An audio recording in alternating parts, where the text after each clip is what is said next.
삶은 살만한가? 이 질문 하나에 철학은 수천 년을 머물렀습니다. 그리고 지금도 여전히 이 질문 앞에 서 있습니다. 오늘은 철학이 끝내 피하지 못한 가장 정직한 질문에 대한 이야기입니다. 누구나 한 번쯤 이 질문을 떠올립니다.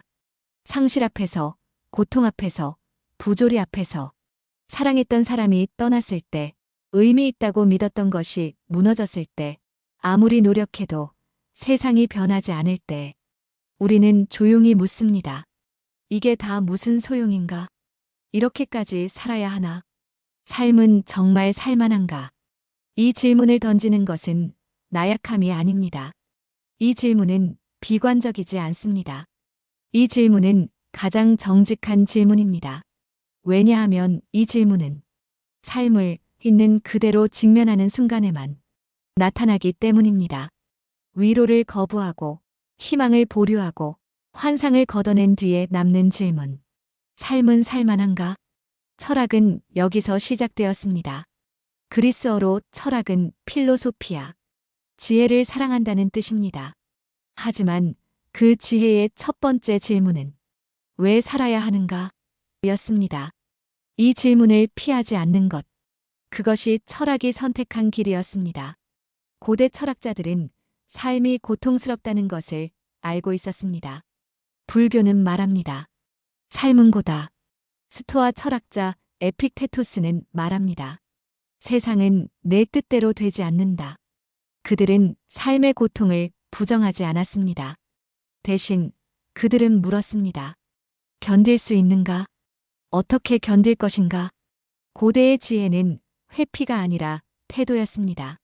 삶이 고통스러워도 우리는 그것을 견디는 방식을 선택할 수 있다고. 중세는 답을 찾았다고 믿었습니다. 신. 삶이 고통스러운 이유는 이 세상이 시험의 장소이기 때문이고 진짜 삶은 죽음 이후에 있다고 믿었습니다. 살만한가? 라는 질문은 영원한 삶을 위한 준비로 대체되었습니다. 고통은 의미를 얻었습니다. 죽음은 끝이 아니었습니다. 질문은 잠시 조용해졌습니다. 그러다 근대가 왔습니다. 과학이 세계를 설명하기 시작했고 신은 점점 뒤로 물러났습니다. 니체는 선언했습니다. 신은 죽었다. 이것은 신학적 주장이 아니었습니다. 이것은 의미 체계의 붕괴였습니다. 신이 없다면 삶의 의미는 어디서 오는가? 고통은 왜 존재하는가? 죽음 이후에는 무엇이 있는가? 아무것도 없다면? 질문은 다시 돌아왔습니다. 이번엔 더 강하게. 삶은 살만한가? 20세기. 두 번의 세계대전. 수천만 명의 죽음. 문명의 붕괴. 실존 철학자들은 더 이상 피할 수 없었습니다. 사르트르는 말했습니다. 인간은 자유롭도록 저주받았다. 의미는 주어지지 않습니다. 우리가 만들어야 합니다. 하이데거는 말했습니다. 인간은 죽음을 향해 던져진 존재다. 우리는 선택하지 않고 태어났고 언젠가 죽을 것이며 그 사이를 살아가야 합니다. 까미는 말했습니다. 부조리. 세상은 의미를 주지 않는데 인간은 의미를 원합니다. 이 괴리, 이 불일치, 이 부조리. 그리고 바로 이 부조리 앞에서 까미는 질문을 던졌습니다. 삶은 계속될 가치가 있는가? 알베르 까미는 시지프 신화의 첫 문장을 이렇게 시작합니다. 진정으로 심각한 철학적 문제는 단 하나뿐이다. 그것은 자살이다. 이 문장은 충격적입니다. 하지만 까미는 자살을 권하는 것이 아닙니다. 그는 철학적 은유로 이것을 말합니다. 삶은 계속될 가치가 있는가? 이것이 진짜 질문입니다. 까미가 본 세계는 부조리했습니다. 우리는 의미를 원하지만 세계는 침묵합니다. 우리는 영혼을 꿈꾸지만 죽음은 확실합니다. 우리는 행복을 추구하지만 고통은 반복됩니다.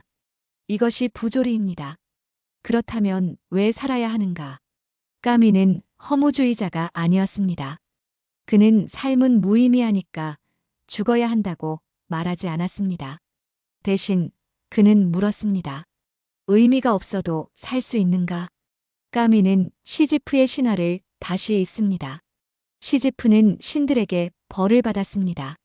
그는 바위를 산 정상까지 밀어 올려야 합니다. 하지만 바위는 정상에 도달하면 다시 굴러 떨어집니다. 시지프는 다시 내려가 같은 바위를 밀어 올립니다. 영원히. 이것은 완벽한 부조리입니다. 목적도 없고 성취도 없고 끝도 없습니다. 하지만 까미는 말합니다. 우리는 시지프가 행복하다고 상상해야 한다. 왜? 왜냐하면 시지프는 자신의 운명을 안다는 것입니다. 그는 환상 없이 살아갑니다. 거짓 희망 없이 살아갑니다. 그는 바위를 밀어 올립니다. 의미가 없어도. 이것이 까미가 제시한 태도입니다. 부조리를 받아들이고 그럼에도 살아가는 것. 한 남자의 이야기를 들려드리겠습니다. 그의 이름은 민우입니다. 민우는 42살입니다. 그는 20년 동안 같은 회사에서 일했습니다. 성실하게, 묵묵히. 그에게는 가족이 있었습니다. 아내와 아들. 그는 그들을 위해 살았습니다. 그러던 어느 날 민우는 병원에서 진단을 받았습니다. 암. 그는 멍하니 복도에 앉았습니다. 그리고 처음으로 생각했습니다. 내가 왜 이렇게 살았지? 20년 동안 싫은 일을 참았고, 하고 싶은 말을 삼켰고, 꿈은 포기했고, 시간은 흘렀습니다. 무엇을 위해? 민우는 자신이 살아있었지만 살지 않았다는 것을 깨달았습니다. 그는 존재했지만 경험하지 않았습니다. 그는 움직였지만 선택하지 않았습니다. 그리고 이제 시간이 얼마 남지 않았습니다. 민우는 조용히 물었습니다. 삶은 살만했나? 이것은 절망이 아니었습니다. 이것은 가장 정직한 질문이었습니다. 그리고 이상하게도 이 질문 이후 민우는 변했습니다. 그는 회사를 그만뒀습니다. 남은 시간을 다르게 살기로 했습니다. 하고 싶었던 것을 했습니다. 만나고 싶었던 사람을 만났습니다. 가고 싶었던 곳을 갔습니다. 그는 여전히 죽을 것입니다. 고통은 계속될 것입니다. 하지만 민우는 처음으로 자신이 살아있다고 느꼈습니다. 삶은 살만한가? 이 질문이 민우를 포기하게 만들지 않았습니다. 이 질문이 민우를 깨어나게 했습니다. 철학자들은 삶이 힘들다는 사실을 부정하지 않았습니다. 쇼펜하우어는 말했습니다. 삶은 고통이다. 그는 낙관하지 않았습니다.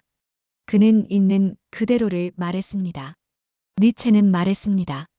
삶은 고통이지만 우리는 그것을 긍정할 수 있다. 그는 고통을 지우려 하지 않았습니다. 그는 고통을 포함하여 삶을 긍정하려 했습니다. 빅터 프랭클은 나치 수용소에서 살아남았습니다. 그는 그곳에서 최악의 고통을 목격했습니다. 하지만 그는 말했습니다. 삶에서 의미를 빼앗을 수는 있어도 의미를 찾으려는 태도는 빼앗을 수 없다. 철학은 희망을 약속하지 않습니다. 철학은 태도를 제안합니다. 삶이 의미 없어도 우리는 의미를 만들어갈 수 있다. 삶이 부조리해도 우리는 그것을 받아들이고 살아갈 수 있다. 삶이 고통스러워도 우리는 그 고통 속에서 존엄을 지킬 수 있다.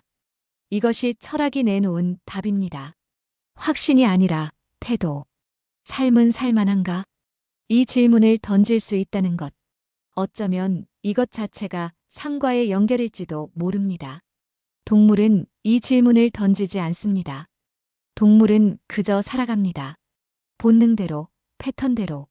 하지만 인간은 다릅니다. 인간은 자신의 삶을 질문합니다. 이게 맞나? 이게 가치 있나? 이게 살만한가? 이 질문을 던질 수 있다는 것은 인간만이 가진 능력입니다. 질문은 고통스럽습니다. 하지만 동시에 질문은 자유입니다. 우리는 주어진 대로 살지 않습니다. 우리는 질문하며 삽니다. 삶은 살만한가? 이 질문을 던지는 순간 우리는 이미 삶을 붙잡고 있습니다. 왜냐하면 포기한 사람은 질문하지 않기 때문입니다. 질문한다는 것은 아직 답을 찾고 있다는 뜻입니다. 아직 살아있다는 뜻입니다. 이제 당신에게 묻고 싶습니다. 당신은 언제 이 질문을 떠올렸나요? 어떤 순간이었나요? 무엇이 당신을 그 질문 앞에 세웠나요? 그 질문은 당신을 어디로 데려갔나요? 더 깊은 절망으로, 아니면 새로운 각성으로, 삶을 포기하게 했나요? 아니면 다르게 붙잡게 했나요? 질문은 끝이 아닙니다. 질문은 시작일지도 모릅니다. 철학은 삶은 살만하다고 단정하지 않습니다. 철학은 낙관을 팔지 않습니다. 철학은 위로를 약속하지 않습니다. 대신 철학은 이렇게 말합니다. 그 질문을 안고 살아갈 수 있다면 삶은 이미 계속되고 있다. 까미의 시지프처럼 우리는 바위를 밀어 올립니다. 의미를 확신하지 못해도, 끝을 알 수 없어도, 부조리를 마주해도 우리는 밀어 올립니다. 왜? 왜냐하면 우리는 살아있기 때문입니다. 삶은 확신의 문제가 아닙니다. 삶은 태도의 문제입니다. 우리는 확신할 수 없습니다. 하지만 우리는 태도를 선택할 수 있습니다. 절망 속에서도 존엄을 지킬 수 있고, 부조리 속에서도 의미를 만들어갈 수 있고, 고통 속에서도 살아갈 수 있습니다. 삶은 살만한가? 철학은 이 질문에 답하지 못했습니다. 아니, 답하지 않기로 했습니다. 왜냐하면 이 질문에 대한 답은 각자의 삶 속에서만 나타나기 때문입니다. 철학은 다만 이렇게 말합니다. 질문을 피하지 마라. 그리고 질문과 함께 살아가라. 그것만으로도 어쩌면 충분할지 모릅니다. 여기는 페르아미카. 삶을 의심하는 질문조차 살아있다는 증거일지도 모릅니다.